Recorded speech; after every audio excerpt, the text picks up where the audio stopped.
Γεια σας! Σε αυτό το βίντεο θα σας δείξω πώς φτιάχνουμε την παστή σαρδέλα, πώς τη διατηρούμε, καθώς και τον τρόπο που σερβίρεται. Θα χρειαστούμε σαρδέλες και χοντρό αλάτι. Θα ξεκινήσουμε με τον καθαρισμό της σαρδέλας. Πρώτα θα βγάλουμε τα λέπια.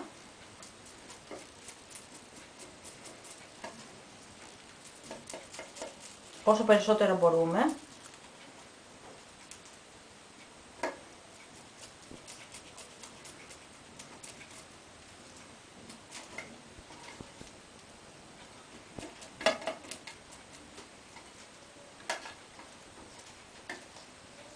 Θα κόψουμε το κεφάλι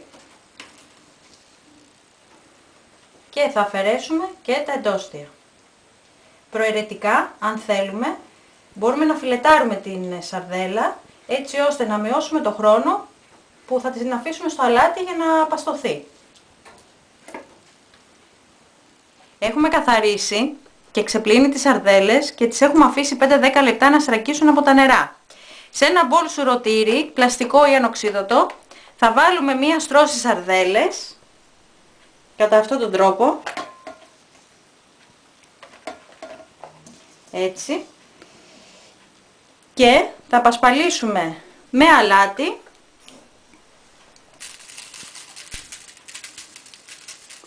μπόλικο αλάτι, να καλυφθούν καλά. Θα βάλουμε μία δεύτερη στρώση σαρδέλες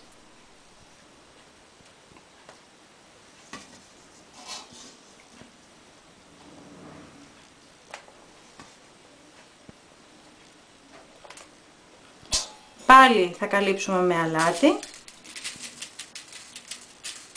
να καλυφθούν καλά και συνεχίζουμε να αλλάξει στρώσεις ώσπου να τελειώσουν οι σαρδέλες. Αφού έχει τελειώσει όλη η διαδικασία, τοποθετούμε το μπολ μέσα σε ένα μεγαλύτερο, προσέχοντας να μην έρχονται σε επαφή μεταξύ τους και το αφήνουμε εκεί για να στραγγίξουν τα λάδια, τα υγρά της σαρδέλας. Σκεπάζουμε με τούλι και το στερεώνουμε με ένα λαστιχάκι, με ένα σκινάκι γύρω γύρω και τα αφήνουμε σε δροσερό μέρος, εκτός ψυγείου, μέχρι να στραγγίξουν καλά οι σαρδέλες. Έχουν περάσει 3 μέρες, η σαρδέλα ήδη έχει αρχίσει να βγάζει τα υγρά της. Αυτά τα υγρά μπορούν να τα χρησιμοποιήσουν αυτοί που ασχολούνται με το ψάρεμα για να φτιάξουν ζύμες ή μαλάγρες. Είμαστε στην 7η μέρα, η σαρδέλα έχει σταματήσει πλέον να βγάζει υγρά και θα γυρίσουμε τις σαρδέλες τις επάνω κάτω για να δούμε αν η διαδικασία προχωράει καλά. Τώρα, για να καταλάβουμε ότι τα ψάρια μας είναι σωστά αλατισμένα, η σάρκα τους θα πρέπει να είναι διαφανής, σχετικά διαφανής, σε ελαφρά πίεση να επανέρχεται στο αρχικό της σχήμα. Επίσης θα πρέπει να επικρατεί μια ευχάριστη μυρωδιά των ψαριών και της άλμης. Αφού ελέγξαμε ότι η διαδικασία προχωράει καλά, θα ξαναστρώσουμε με τον ίδιο τρόπο τις σαρδέλες στο μπολ και θα τις αφήσουμε για άλλες 5 μέρες περίπου στο αλάτι. Είμαστε στην 12η ημέρα, οι σαρδέλες είναι έτοιμες. Αυτό το καταλαβαίνουμε αφού το δέρμα από το ψάρι αφαιρείται εύκολα και όταν θέλουμε να τις σερβίρουμε και τις έχουμε ήδη μέσα στο λάδι και τις ανοίξουμε, το κεντρικό ψαροκόκαλο αφαιρείται εύκολα χωρίς να αφήσει κρέας πάνω του. Ο τρόπος για να αποθηκεύσουμε τις σαρδέλες είναι να τις βάλουμε σε ένα μπολ σε στρώσεις με το αλάτι που ήδη έχουν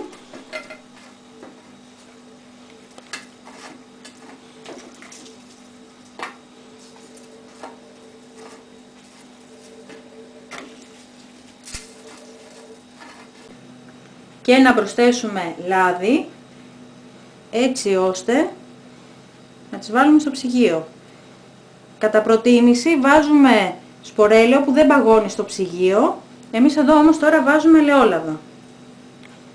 Προσέχουμε να καλυφθούν αρκετά οι σαρδέλες και τώρα είναι έτοιμες να μπουν στο ψυγείο και να μείνουν τουλάχιστον για 2 μήνες. Για να το σερβίρουμε, ξεπλένουμε καλά τις σαρδέλες από το αλάτι. Αν θέλουμε προαιρετικά αφαιρούμε το κεντρικό ψαροκόκαλο και μετά προσθέτουμε λάδι και ξύδι και σερβίρεται ως αρεκτικό και ως συνοδευτικό για όσπρια.